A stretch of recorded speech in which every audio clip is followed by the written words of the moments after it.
totalt lækker skole med socialt samvær og gode studiegrupper. Vi er jo tit til gymnasiefester, fordi det er en fed måde at ses med ens klasse, sådan ud over timerne og sådan noget. Jo, Odense Katedralskole er jo en gammel skole. Det er den 6. ældste skole i Danmark.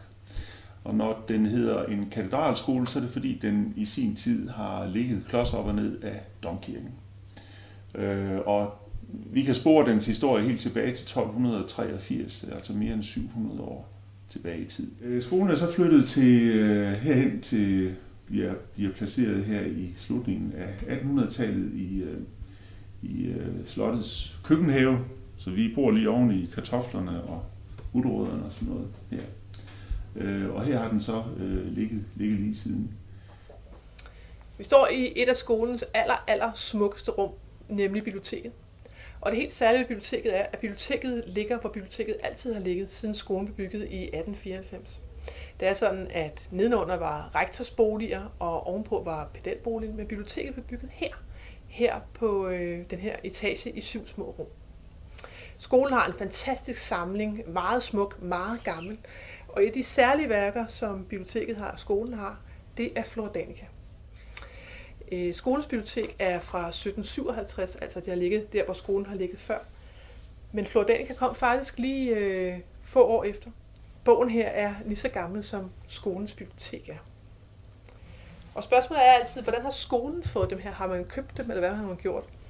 Og en af forklaringerne kan være, at vi ikke har købt dem, men at vi har fået dem. For det var sådan, at når nu kong Frederik den 5.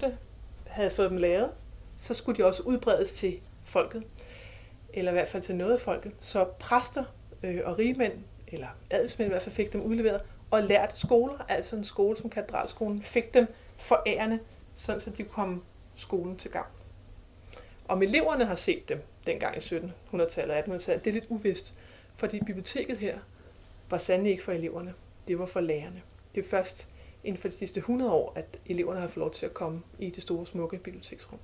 Siden da er den så blevet udvidet. I 50'erne blev der bygget nogle sidebygninger på, og i 60'erne kom det, der hedder B-fløjen, den der takkede B-fløj, blev sat til. Og så har vi så i 2004 fået udvidet med hallen og med musiklokalerne og den der del af bygningen.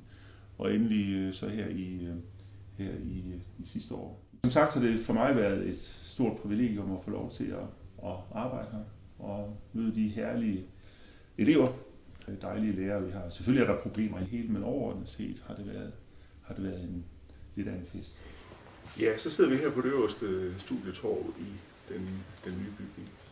Elevfester, en 5-6 stykker af dem, og så har vi ellers fest for nye elever, og vi har fest for de elever, der skal til at stoppe. Hen i Jernbanegade nummer 20, der ligger der en balletskole. Og den balletskole der, den har undervisning til og med 9. klasse. Men det er sådan, at de har spurgt om derhen, om man kunne fortsætte med at undervise de der elever, der bliver færdige med 9. klasse. Så vi går ind i et tættere samarbejde med balletskolen. Og det betyder faktisk allerede fra næste år, men det er det, jeg ikke må sige. Nu siger jeg det så, fordi det er hemmeligt, og det er kun jer, at fra næste år vil der være balletdansere på skolen også. Og det synes jeg jo er smadret sket, fordi vi både har mediefag, og vi har musik, og vi har billedkunst og drama, og nu også dans. Ikke? Jeg kan ikke se det for jer, hvordan det kan løfte festerne. Ikke? Vi ser jo sådan, at både John og jeg, vi kan optræde i typ sammen med de her ballerinaer. Ikke? Det bliver et ømt syn, så nu må vi se. Hvis jeg skal sige noget om, hvad skolen betyder for mig, så er det jo en arbejdsplads, men det er en helt særlig dejlig arbejdsplads. Det er en arbejdsplads, hvor der er masser af historie, der er masser af ånd, der er masser af traditioner, og har meget rart at være og arbejde.